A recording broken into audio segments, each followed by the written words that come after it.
On a la chance cette année d'accueillir un conseiller d'État en charge de l'économie, de l'innovation et du sport depuis 2012. Un futur retraité, enfin on s'entend, un futur retraité politique qui sera soulagé de sa charge de l'État dans précisément 9 mois et 16 jours.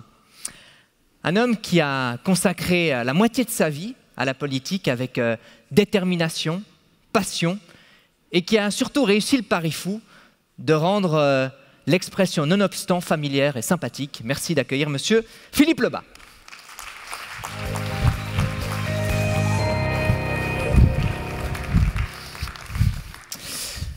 Bonjour Monsieur le conseiller d'État. Bonjour monsieur. Comment allez-vous? Très bien. Vous nous avez fait peur, mais vous êtes là, on est content. Vous êtes Moi aussi, je suis content d'être là. Super. Asseyez-vous, installez-vous. C'était une décision, j'imagine, difficile à prendre, mais vous êtes soulagé de l'avoir prise? Je parle évidemment de quitter le... Alors, vous avez rappelé que c'est de 9 mois, c'est donc 16 jours. le temps nécessaire à une naissance. Ben, Absolument. si on replace l'humain au centre de nos préoccupations, et donc il y aura, j'espère, une vie après la politique. J'ai l'intention, en effet, de ne pas passer mon temps à manier ni la télécommande de la télévision, ni la bière. Très bien. Au moins, on a un bout de votre futur programme. Alors, je vais vous faire passer un petit quiz. Je vois qu'ils ont disparu. Ah, voilà, ils sont là. Alors, vous voyez, il y a plein de thèmes comme ça qui vont afficher. Je vais lancer le quiz et vous allez appuyer sur le buzzer, ici. On est très moderne ici, on fait confiance à l'humain. On tombe sur parcours. Ça tombe bien, puisque pour comprendre le futur, il faut expliquer le passé. Si vous êtes d'accord, on va faire un petit voyage ensemble. Un voyage dans les arcanes du passé. Vous êtes prêts? Allons-y. Allez, premier moment. L'attitude du Parti libéral qui a lancé ce référendum n'est-elle pas irresponsable? Au contraire, ce projet fiscal était, lui, irresponsable parce qu'il prélevait une manne de 108 millions d'impôts supplémentaires. C'était inacceptable, c'était intolérable dans la situation économique actuelle. Vous vous souvenez de ce moment? Vous n'avez pas changé, hein, du tout. Merci du compliment. Je crains qu'il ne soit pas tout à fait correct. Oui, je me souviens très bien de ce... Vous vous souvenez de la date? C'était de 93 ou 97, bravo, 97. pas loin. 97, il s'agissait donc d'augmenter massivement des impôts dans le canton de Vaud, Absolument. compte tenu de la crise financière que traversait le canton. Eh bien, il y avait 4 objets, si je me souviens bien. Vous avez lancé un référendum. C'est un référendum, 4 référendums pour être Ouais. précis, et nous avions gagné. Il n'y a pas eu d'augmentation d'impôts, et il y a eu le rétablissement des finances cantonales. C'est donc la démonstration qu'il ne s'agit pas de remplir une baignoire qui fuit, mais de colmater les fuites. Deuxième moment. Vous avez l'air presque un guerrier sur cette photo. Donc là, c'était la nomination de Lausanne au JOJ de la jeunesse, à Kuala Lumpur. C'est juste, en 2015. Voilà, on voit la photo ici. Est-ce que c'était un vrai combat pour obtenir... c'était un long chemin, quand on voit la réaction? Alors, c'était évidemment énormément de travail, parce qu'il faut convaincre 115 personnes, le comité international olympique, qui est composé de gens provenant de presque tous les pays du monde, des 5 continents. Et donc, c'est évidemment une campagne, une espèce de campagne électorale, si vous me passez cette comparaison, extrêmement difficile à faire, très particulière. Et ça nous a demandé beaucoup d'investissement pour, je crois, un projet qui a été très largement salué. Les Jeux Olympiques de la jeunesse de Lausanne 2020 ont été un succès populaire, un succès médiatique, un succès financier également, puisque nous avons réussi à faire un bénéfice avec cette opération. C'est quand même pas tout à fait rien. Aussi, ouais. Et puis populaire. Ouais. Voilà. C'était l'aventure une des grandes aventures avec un grand A de votre parcours politique? Je crois que c'est l'une des aventures. Mon préopinant parlait de la question de remettre l'humain au centre. Alors moi, je ne sais pas ce que ça veut dire, remettre l'humain au centre. Mais je sais en revanche que nous vivons dans une période où l'émotion est devenue un élément qui transcende les générations et les peuples. Pourquoi vous ne savez pas ce que ça veut dire remettre l'humain au centre? Vous avez l'impression qu'il est déjà au centre? Je prends un exemple tout simple. Quand un jeune part à Barcelone pour passer un week-end et achète un billet EasyJet, pourquoi il choisit EasyJet? Parce que c'est bon marché. Est-ce que ce projet de week-end répond à l'exigence de remettre l'humain au centre. Qu'est-ce qu'il veut faire? Vous pouvez consulter tous les monuments touristiques sur Internet sans aller à Barcelone. Vous pouvez consommer toute la nourriture espagnole à Lausanne sans aller à Barcelone. L'industrie du tourisme a adoré. Vous pouviez voir Messi, maintenant il faut aller à Paris, mais enfin, vous pouviez voir Messi à la télévision sans aller à Barcelone. Et pourtant, les jeunes partaient à Barcelone. Pourquoi? C'est pas pour voir Gaudi, c'est pas pour manger un plat espagnol, c'est pas pour aller au FC Barcelone.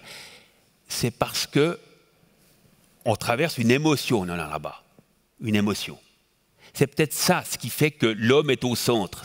C'est que l'émotion individuelle, personnelle, le sentiment, la passion, devient plus importante que les aspects purement économiques.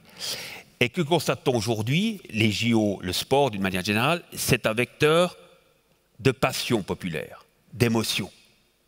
Regardez, mais cette émotion-là, elle repose sur des acteurs économiques et des moyens financiers. Je vais en citer quelques exemples. Probablement les plus grandes passions aujourd'hui, je laisse de côté la naissance et le mariage, et le divorce. Ça, c'est évidemment des émotions personnelles très fortes. Enfin, en tout cas, les naissances et le mariage. Bon, je ne connais pas, mais enfin, voilà.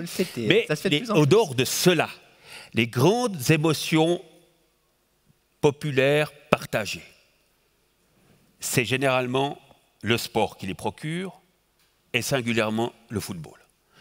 Souvenez-vous de Suisse-France de cet été. Alors, attendez, j'y viens. Non, mais après, je passerai à l'autre moment. Parce que, ouais. Suisse-France, vous pouviez entrer le lendemain matin dans n'importe quel bistrot suisse. Il y avait un seul sujet de conversation. Que vous soyez catholique ou protestant, riche ou pauvre, issu de l'immigration ou un bon vaudois, je ne sais pas ce que ça veut dire non plus, mais enfin bon, vous voyez ce que je veux dire. Que vous ayez 8 ans à l'EMS ou 15 ans au gymnase, il n'y avait qu'un sujet. Et au moment où Mbappé a loupé son penalty, où Sommer l'a arrêté, c'était 8,5 millions de Suisses qui partageaient la même émotion. Mais cette émotion-là, c'est l'humain au centre. Il n'y a pas plus humain au centre que ça.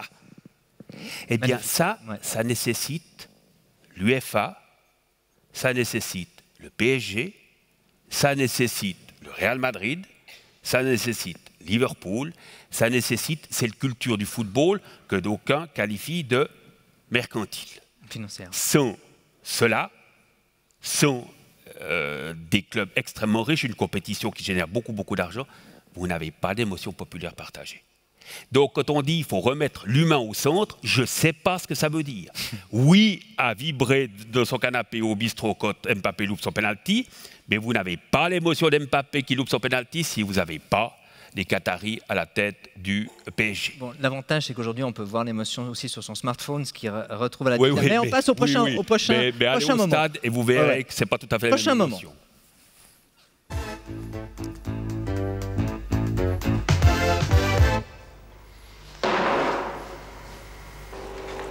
Qu'est-ce que vous pensez de vous sur les affiches? Vous aimez?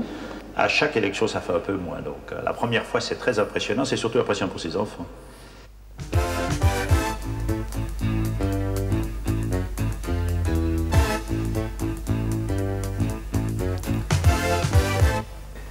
Le fait que la gauche soit présente au gouvernement, ça change les choses un peu, beaucoup ou pas du tout? Je crois que ça les change un peu. Parce qu'il y a une sensibilité de gauche qui est utile pour nous aussi, majorité. Mais en revanche, il est clair qu'une politique de la majorité du peuple vaudois doit être menée. Et cette politique, nous souhaitons la mener de manière plus nette. C'est votre papa? C'est mon père. Il vous a inspiré? Bien sûr qu'il m'a inspiré. On me demande souvent si je suis fier de mon père. Or, vous ne pouvez être fier que de ce que vous avez créé. Vous ne pouvez pas être fier de ce que vous avez reçu. Cette question de savoir si on est fier de ses ascendants n'a pas de raison d'être, elle est même assez incongrue. Mais j'ai eu de la chance d'avoir des parents unis et puis très soucieux de leurs enfants. J'ai perdu mes 2 parents très jeunes, enfin ma mère en tout cas très jeune et mon père plus tard. Mais malgré l'emploi du temps de mon père, je n'ai jamais eu le sentiment de manquer de mon père. Il m'a beaucoup appris, je dois le dire, je lui suis évidemment très reconnaissant.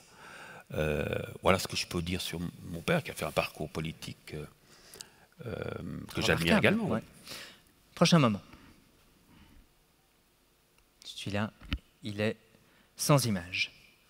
Et je ne pense pas être, par voie de conséquence, la meilleure personne pour parler de ces histoires de sèche-cheveux. Moi, nonobstant, quand je sors de la douche, je me paye en arrière et en 2 minutes, mes 3 cheveux sont secs, évidemment, nonobstant.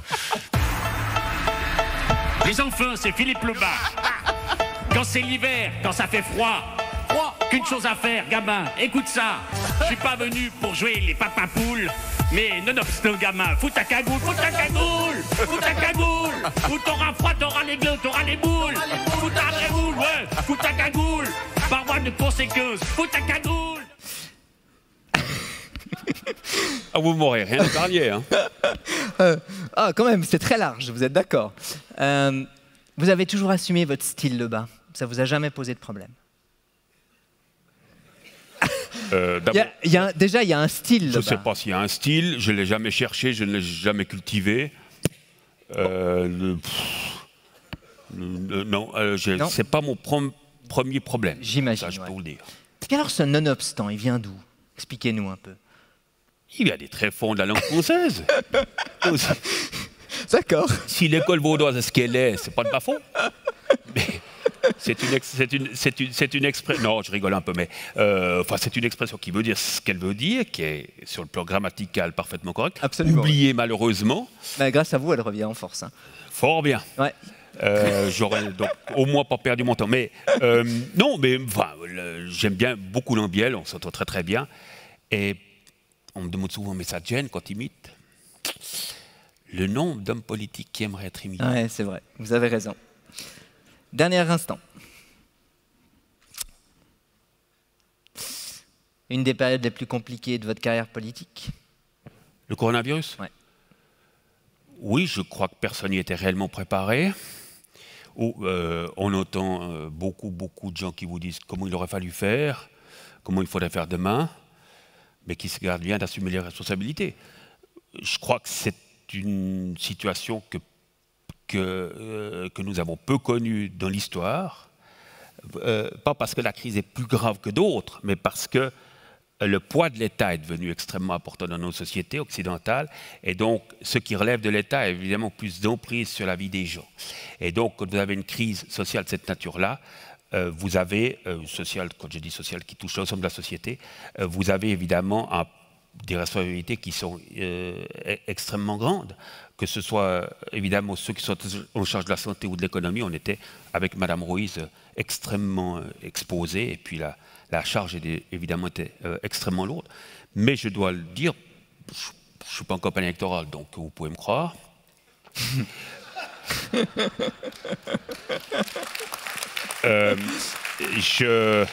J'ose dire que la collaboration, on a souvent opposé l'économie et la santé, Berset et Parmelin sur le plan fédéral, mais je dois dire que la collaboration avec Mme Ruiz a été extrêmement étroite, extrêmement fructueuse, je dois le dire.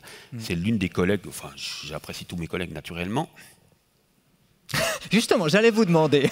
Mais enfin, c'est l'une des collègues avec laquelle c'est le plus facile de travailler et vraiment qui a beaucoup sur les épaules, mais la collaboration avec l'économie, entre l'économie et la santé de le canton de Vaud a été vraiment exemplaire à cet égard. Alors parlons justement un peu d'économie, parlons de cette fameuse PME du futur.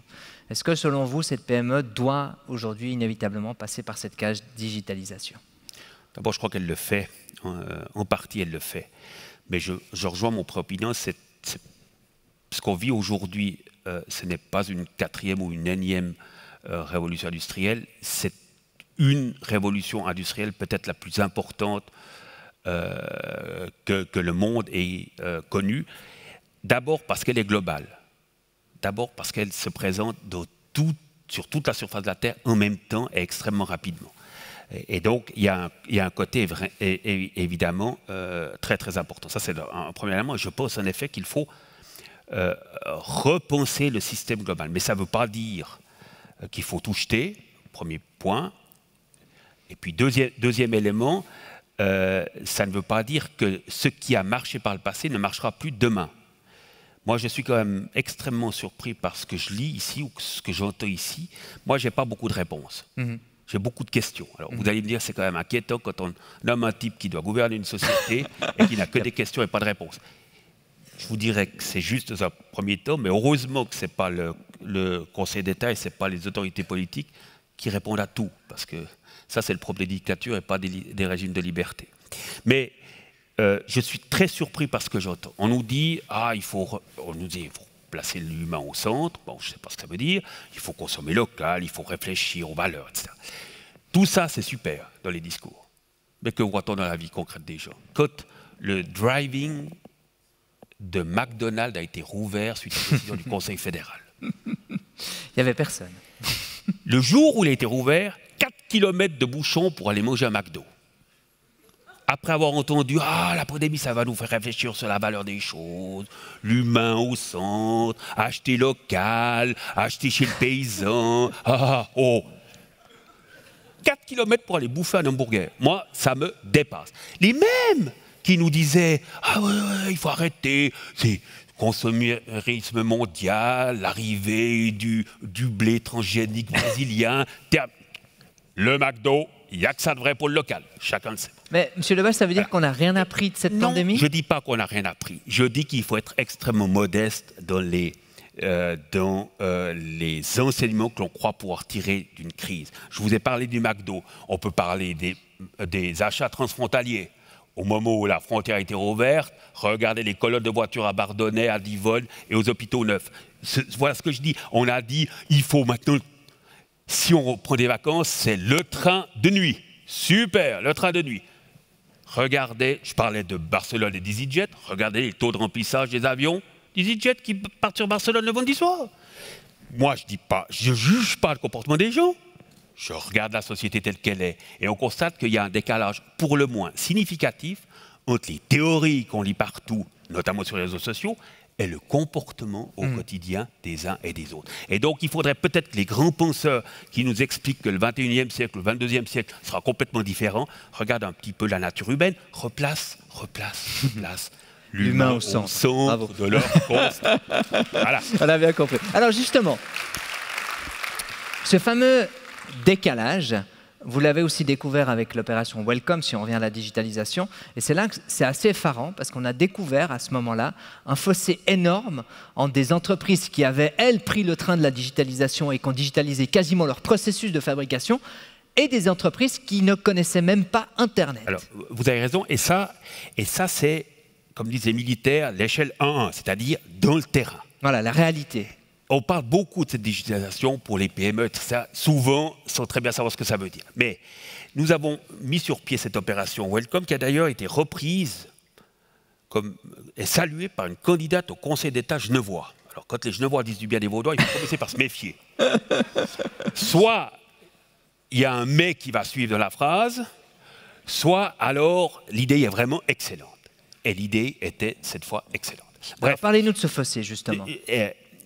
C'était donc l'idée comme les bistrots étaient fermés, comme il n'y avait plus d'apéros ou de manifestations après les mariages, etc., plus de traiteurs, il fallait pouvoir avoir accès notamment aux restaurants et à la viticulture. Je prends la viticulture. Nombre de petits vignerons n'étaient pas du tout présents sur Internet et n'exploitaient pas ce que Internet peut offrir en termes de diffusion de l'offre. Et nous avons mis sur pied cette opération avec Coca et avec notamment des représentants de Coca qui allaient chez le vigneron en lui disant « Mon gars, voilà la gamme de vin que tu fais, on peut la mettre sur Internet, on t'explique comment il faut faire, c'est tout simple. » Et en 2 heures ou 2 heures et demie, la cave de je sais pas quoi, de je sais pas où, était tout d'un coup sur Internet et donc le potentiel de clients devenait extrêmement important. Et le type n'y avait jamais songé. Et grâce à l'opération Welcome, on a eu beaucoup de gens qui ont dominé juste cette digitalisation-là et ont ainsi pu exister sur le net, ce qui est quand même assez fantastique. Est-ce que vous avez été surpris de voir qu'il y avait autant d'entreprises qui n'avaient finalement pas même ce b.a.-ba de la digitalisation? C'est quand même presque effrayant de se dire Alors, que... Ça, c'est une vraie question et un vrai défi pour notre société.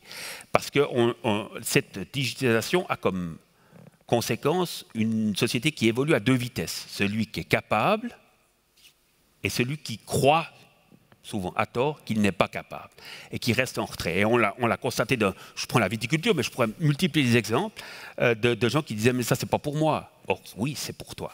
Et qui n'avaient jamais créé un site internet, etc., et qui l'ont fait ainsi. J'étais surpris parce que vraiment, ce secteur-là évoluait à des vitesses complètement différentes, avec un risque de fracture numérique, si on peut dire des choses comme ça. Alors justement, le rôle de l'État, est-ce que l'État ne pourrait pas intervenir aujourd'hui pour accompagner ces entreprises? Imaginez par exemple que tout l'argent qu'on a mis pour la crise du Covid, gentiment les racheter s'arrêtent et que cet argent-là, on l'investisse dans cet accompagnement du digital, qui est souvent laissé de côté. Alors deux mots. D'abord, toutes les aides publiques fédérales ou cantonales qui ont été injectées, elles résultent de la prospérité d'hier, et notre espoir de générer de la prospérité demain. Ceux qui disent la période Covid c'était super, mais la période Covid n'était pas autoporteuse. Il faut juste comprendre ça. Il faut continuer les régimes extraordinaires. Non, les régimes extraordinaires, ils ont été financés par la prospérité de hier et par la prospérité de demain qui nous permettra de rembourser les dettes. Ça, c'est la réalité. Donc le système, c'était super sous le Covid. Ça, c'est une illusion pure et simple. La période Covid n'est pas autoporteuse sur le plan économique et financier. Donc ça veut dire que ça va s'arrêter. Il faut que le système reprenne son mode de fonctionnement ordinaire. Ça, c'est le premier élément. Maintenant, pour répondre à votre question, l'un des défis aujourd'hui qui se pose à l'État, c'est de préparer la société de demain. Autrement dit, est-ce qu'on est en train de former les gens dont l'économie aura besoin demain? Ça, c'est un énorme défi. Un énorme défi. Parce que l'État, fort heureusement, ne sait pas ce dont demain sera fait. Il ne faut pas croire que l'État est capable de se projeter, de dire voilà, la société vaudoise, la société suisse en 2077, ce sera ça. J'y crois pas une demi-seconde. Chaque fois qu'il y a eu des types qui se sont projetés comme ça, ils se sont plantés. Donc on ne sait pas très bien. Mais il faut que l'on tente d'anticiper ces évolutions pour préparer la société à relever ces défis. Et ce n'est pas seulement dans l'école obligatoire. Si on prend la question de la digitalisation, on souffre d'une pénurie d'ingénieurs informaticiens ou même d'informaticiens sans être ingénieurs formés. Ça, on a un énorme retard. Mais on a aussi un retard dans la formation continue, qui est une réussite de la Suisse, mais qui, en termes de maîtrise des outils informatiques pour parler simple, est en retard. Aujourd'hui, il n'y a plus une profession qui peut se passer de ça, charpentier, etc. Je prends cet exemple-là, c'est fini. Mais on n'a probablement pas su adapter le système de formation continue, c'est-à-dire depuis l'âge de 6 ans jusqu'à la retraite.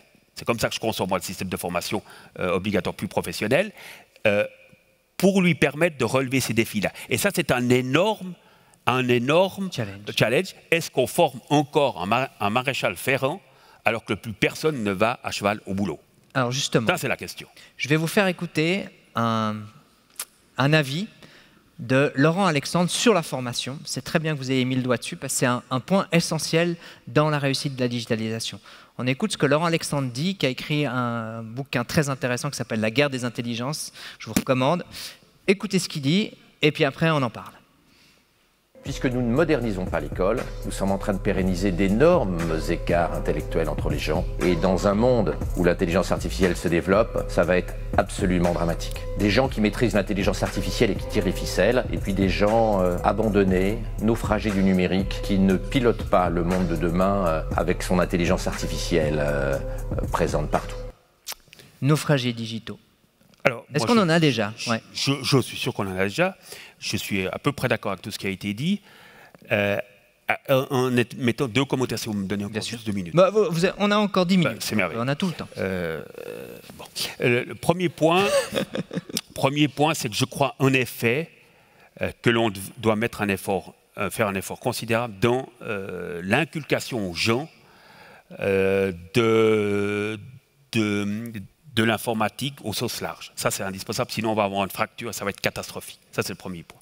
Et le deuxième défi qui se pose aujourd'hui, compte tenu de la manière dont les gens consomment l'information au sens large, l'information, c'est quelle sera la cohésion de notre société de demain. Il y a 25 ans, quand j'étais plus jeune qu'aujourd'hui, ou 30 ans, tout le monde avait 24 heures dans le canton de Vaud, tout le monde avait la liberté à Fribourg, tout le monde lisait le Nouvelliste en Valais. Je prends ces exemples-là. Et tout le monde écoutait le prédécesseur de Rochebain, OTJ, à 19h30. Il était déjà là, hein, je crois. Oui, il était peut-être déjà là, oui. On n'avait peut-être pas une meilleure qualité de l'information, on avait moins de débats d'idées, mais toute la communauté percevait le monde sous un même éclairage. Vrai ou faux, mais sous un même éclairage. Percevait les défis un peu de la même manière. Partageait une même compréhension du monde. Peut-être fausse, peut-être insuffisamment enrichie de points divergents, mais un peu commune. Aujourd'hui, c'est terminé. Moi, j'ai deux adolescents, une fille de 18 ans et un garçon de 15 ans. Je vois comment ils consomment l'information. Ils sont hyper... Mon fils se passionne par le foot. Il est hyper pointu sur le foot. Beaucoup plus que je sais. Il est capable de vous expliquer la taille des godasses de Messi ou de Mbappé. Super. Incollable. Il a un degré de connaissance de ce monde-là hyper pointu. Mais si je lui demande de me parler des élections américaines, alors là, attention les vélos.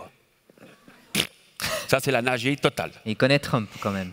Oui, il connaît Trump. Enfin, pas personnellement. mais enfin bon. Et ça, je pense que c'est un sacré défi du monde de demain. Faire en sorte que la compréhension du monde, qui est forcément fausse, elle est forcément partielle et fausse. Il n'y a pas... Les Occidentaux ne perçoivent pas le monde de manière plus juste que les Asiatiques, etc.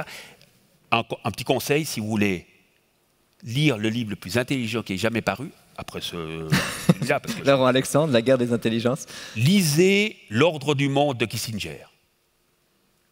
Et ça vous explique la manière dont chaque continent, disons les choses comme ça, perçoit le monde et voit le monde. Et bon, c'est dense, hein, c'est pas du Marc Lévy. Hein, donc, mais pour revenir sur la formation... Vous en lisez 2 pages et vous vous dites à la fin, je suis juste un tout petit peu moins idiot qu'avant. L'ambition, elle est modeste, un tout petit peu moins idiot qu'avant. C'est tout ce qu'on vous demande. Lisez ça. Eh bien, je crains qu'en réalité, la perception du monde et donc le sentiment d'appartenir à une communauté de destin s'étiole avec la manière dont aujourd'hui les gens s'approprient le monde qui les environne. Et pour revenir sur cette question de la formation essentielle, est-ce qu'aujourd'hui on modernise les écoles? Est-ce qu'aujourd'hui le digital est intégré dès le plus jeune âge pour son utilisation, pour que ces gens soient armés demain? Oui, je crois qu'on le fait, notamment dans le canton de Vaud. Il y a un gros programme mené par Mme Amarel dans les écoles publiques et dans les phases successives pour digitaliser et faire en sorte que notre jeunesse et les moins jeunes comprennent mieux les défis et soient capables d'utiliser ces outils. Mais ce n'est pas simplement diffuser des tablettes ou des ordinateurs dans les classes. Il faut former les profs pour qu'ils soient capables d'utiliser ces outils et de dire combien ces outils sont un appui pour l'élève. C'est donc tout le système, c'est pas simple. On nous dit oh, il faut 10 ordinateurs par classe. C'est des conneries. Il faut 10 profs formés à l'informatique pour que ce soit utile. Donc, ce n'est pas simplement le matos. C'est, je veux dire, la perception de ces outils-là dans le système éducatif et dans l'ensemble de la société. C'est ça qui est fondamental. Vous êtes d'accord, M. Lebas, que la pandémie a montré justement des failles de ce côté-là, clairement, dans le modèle éducatif et dans le corps enseignant. On a vu qu'il y avait quand même des enseignants qui étaient... Ça a été un extrême révélateur d'un certain nombre de dysfonctionnements, mais aussi d'un certain nombre de choses qui ont bien fonctionné dans cette pandémie. Il faut quand même le dire. Ça a été un révélateur, je crois, cette pandémie, comme toutes les crises sont révélatrices d'une situation d'une collectivité publique. Il faut tirer les enseignements, être capable d'accélérer, ça c'est encore le 3e défi de la Suisse, c'est la capacité de prendre les décisions dans un délai raisonnable compte tenu de l'évolution de la société. Et ça, je citerai un seul exemple qui n'a rien à voir avec l'informatique, le réseau autoroutier. L'OFROUT, l'Office fédéral des routes, qui est compétent en matière de gestion des autoroutes, a décidé il y a 3 ans à valider l'ouverture d'une nouvelle bretelle autoroutière dans le nord de Lausanne. Il y a 3 ans, en 2018, 17-18. Première voiture sur cette bretelle, on n'est pas en train de construire Versailles ou je ne sais pas quoi, une bretelle autoroutière. Première voiture, 2025. Si dans ce pays, il faut 7 ans pour construire une bretelle autoroutière, comment voulez-vous relever les défis qui se posent d'une société qui évolue à cette vitesse-là? Il y a pire, monsieur Lebas, hein. Il y a la réforme de l'AVS qui dure depuis maintenant des... Oui, mais la réforme de l'AVS, vous savez, les gens finissent toujours par mourir. Ça, c'est vrai. Donc, ça, je suis d'accord avec vous. Donc, l'échelle du temps... Merci pour ce message optimiste. On va parler un peu de... Il nous reste encore 5 minutes. On va parler un petit peu de relance économique. Comment est-ce que vous voyez cette relance économique post-Covid? Si on peut parler de post-Covid déjà. Alors, je suis évidemment obligé d'abord de percevoir la macroéconomie. C'est-à-dire, il y a des difficultés sectorielles. Je vais en citer 2. L'hôtellerie de ville, parce qu'il n'y a plus de transports intercontinentaux. Il n'y a quasiment plus d'avions qui font des vols intercontinentaux. Et donc, comme nos villes sont tributaires des congrès internationaux, ça, c'est plombé. Ça, c'est incontestablement plombé. Il y a l'événementiel, ça, c'est clair. Mais pour le reste... L'hôtellerie, pour le reste, les secteurs économiques de le canton de Vaud, je ne sais pas si j'ose le dire, mais je vais quand même le dire parce que je parle vrai, tous les voyants sont au vert. Je vous dis en macroéconomie. Je ne vous dis pas qu'il n'y a pas telle entreprise qui est confrontée à des difficultés. Ça, c'est vrai. Mais en macroéconomie, tous les voyants sont au vert. Et ce n'est pas Philippe Lebas qui n'y connaît rien qui vous raconte ça. On a reçu la direction de la Banque cantonale vaudoise, qui connaît un tout petit peu l'économie vaudoise, compte tenu de son implantation. On a évidemment fait des études sur les rapports des instituts économiques. Je ne sais pas si je dois être désolé. Tous les voyants sont au vert, donc il ne faut surtout pas se lancer dans un plan de relance comme le fait Biden. La grosse crainte que j'ai avec le plan de relance de Biden, c'est qu'il génère une inflation monstrueuse. Parce qu'à générer de la monnaie, il faut que cette monnaie repose sur la création d'une vraie richesse. Sinon, le système s'effondre. Et donc, le canton de Vaud, ce n'est pas les États-Unis, mais sur le plan cantonal, en dehors de problèmes très sectoriels, réels, profonds, mais sectoriels, je dois vous le dire, tous les voyants sont au vert. Ça, c'est une réalité. Et je pense que ce serait une erreur de croire qu'il faut poursuivre alors que l'environnement a complètement changé, la consommation est relancée, d'imaginer qu'on va faire perdurer des systèmes de Covid alors que la situation ne l'exige pas. Je pense que c'est ce serait une grossière erreur pour l'avenir. Alors, pour abonder dans votre sens, 2020, ça a été l'année record en termes de création d'entreprises au niveau suisse. Cédric, il y a des questions de la part du public. Il y en a tout plein. Alors, il va falloir qu'on trie. Je vais commencer par une... Posez les agréables. Est-ce que vous êtes d'accord qu'on prenne un petit peu plus de temps? Je pense que ça vaut la peine de s'arrêter un peu. Je dois enlever les désagréables? Oui. Il en reste une ou deux ou bien? Non, il y en a une très très intéressante, en tout cas personnellement. Philippe Lebas, prochain président de la FIA.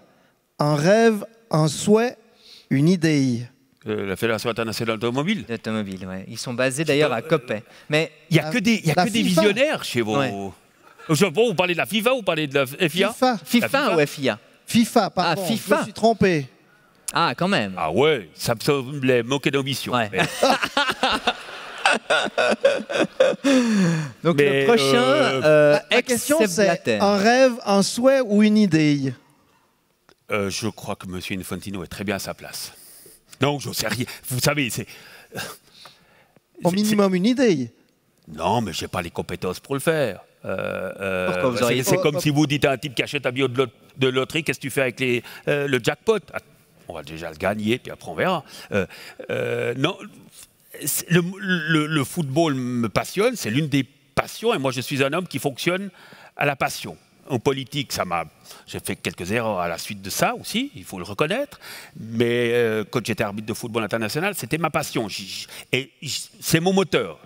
Comme je dis, c'est un moteur à explosion. Et dans le moteur, il y a une explosion. Mais enfin, voilà, c'est comme ça. Le défi serait fantastique. Je serais passionné de faire ça.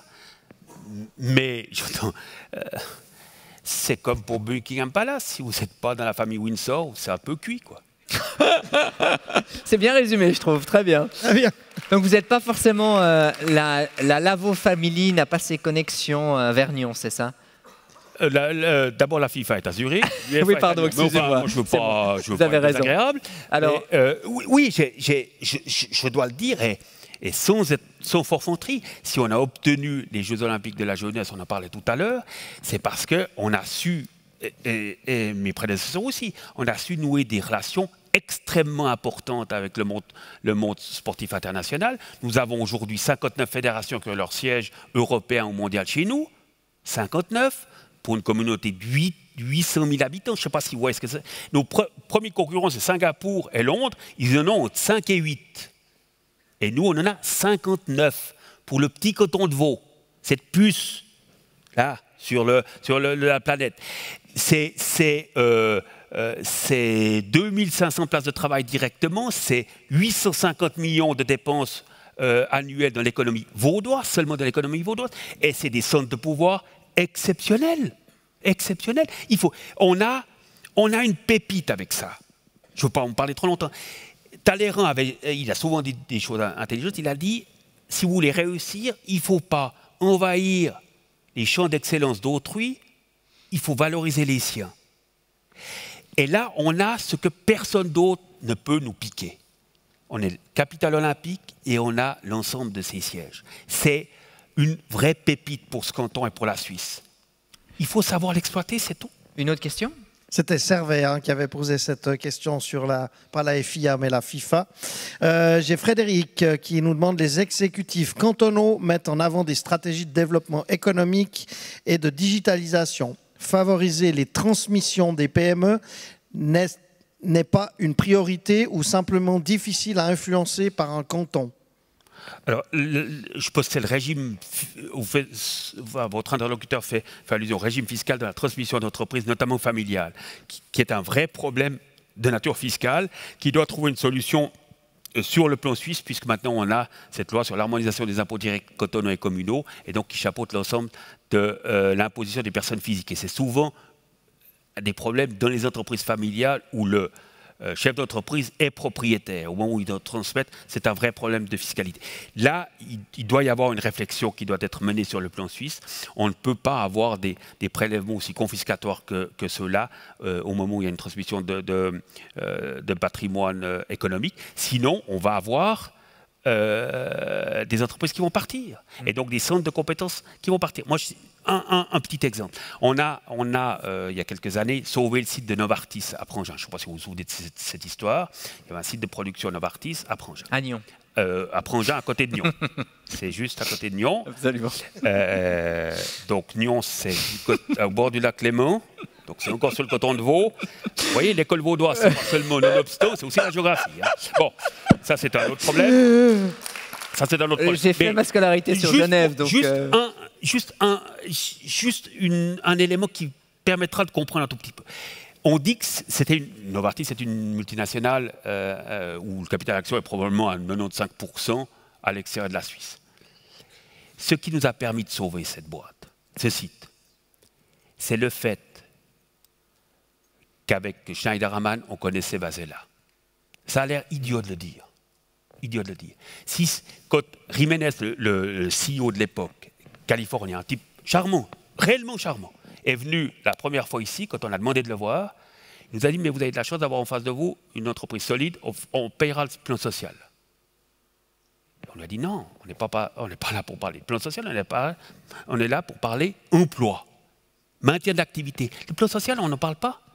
Et ensuite, on a dit, j'ai appelé Schneiderman, je lui ai dit: il faut que tu viennes avec Vasella, il faut que vous asseyez au bord de la même table. Une fois qu'ils étaient là, on est obligé de trouver une solution. Mais si ce n'était pas Vasella, le Suisse Vasella, si c'était un type au fin fond de Manhattan, c'est foutu. Parce qu'un conseiller fédéral suisse, il ne sait pas qui c'est. Et pour lui, voilà. Et puis un conseiller d'État, aussi brillant soit-il, est ignoré. Donc, si vous n'avez pas, et ça on oublie dans l'économie, je suis sûr que les chefs d'entreprise, l'économie, c'est pas désincarné. C'est pour l'essentiel une relation d'hommes et de femmes. Si on ne comprend pas ça, on n'a rien compris. L'humain au centre. Alors, j'ai bien compris, hein, je crois. Mieux que la géographie et plus que la langue française. Hein. Il me reste deux questions. Tout d'abord, Nicolas qui nous dit « Nous savons maintenant que le canton manquera cruellement de main-d'œuvre médicale. Que pense faire le canton pour pallier à ses besoins en formation et reconnaissance de ce domaine ?» Bon, on a quand même quelques institutions qui forment du personnel médical, mais on a besoin de pouvoir attirer les talents de l'extérieur. Il faut dire les choses franchement aux gens. On a besoin d'avoir une main-d'œuvre européenne ou extra-européenne. On ne peut pas voir les questions de migration et d'accès au marché du travail qu'en termes de problèmes, c'est une richesse pour la Suisse. J'étais, il y a quelques années, à l'EPFL, ici, enfin à côté, pour décerner, on me demandait de remettre, comme à Cannes, le prix de la start-up la plus innovante. Alors, il y avait 6 nominés, et j'ai juste posé une question. Donc, c'est les chercheurs, d'après les spécialistes, les plus innovants et qui sont à la tête de start-up les plus prometteuses en Suisse. Je leur ai demandé lequel d'entre vous a ses 4 grands-parents suisses. Aucun n'a levé la main. Aucun. Il y en avait 2, etc. Aucun. Qu'est-ce que ce petit truc tout simple du terrain, qu'est-ce que ça illustre? Que notre prospérité, les emplois de demain, les perspectives que l'économie offre aux gens qui habitent ici, elles résultent aussi de notre capacité à attirer nos talents, à former et à attirer nos talents. Et si on se prive, l'une des difficultés dans nos relations internationales, c'est qu'il y a un risque qu'on se prive de ça. Si on ne peut plus attirer le mathématicien génial de Bombay, eh bien, on prive la Suisse d'une perspective de prospérité et des emplois occupés ensuite par les Suisses. Oui, monsieur Lebin, pour les attirer, il faut des arguments. Alors bien sûr, on a des arguments ici sécuritaires de gouvernance, mais notre marché, il est tout petit. Mais il est tout petit, mais grâce à la digitalisation, il est globalisé. Il est globalisé aujourd'hui. Vous pensez que c'est suffisant? Non, non. Ce n'est pas suffisant. Mais on a une qualité de vie. Je vous répète ce que les chefs d'entreprise qui viennent s'installer ici disent. On a une qualité de vie absolument incroyable. Quand je vais vous faire une deuxième confidence, mais vous ne le répéterez à personne. Non, on est entre nous, vous inquiétez pas. Quand on discute avec un patron pour l'implantation d'un site, il ne faut pas convaincre le patron ou le conseil d'administration. Il faut convaincre la femme du patron. Mais oui.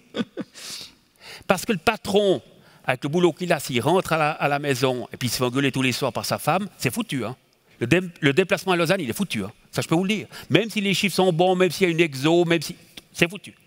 Si vous pouvez expliquer à sa femme qu'elle pourra... Il y a la crèche pour les gamins, que c'est sûr, les gamins peuvent aller à l'école à pied, juste ça, sans garde du corps, qu'il y a une communauté qui parle la langue de madame, que madame qui aime faire du tennis, eh ben, il y a un corps de tennis. Tous les chiffres, même le coût de la main-d'œuvre, même le prix, le franc fort et tout ça, on oublie.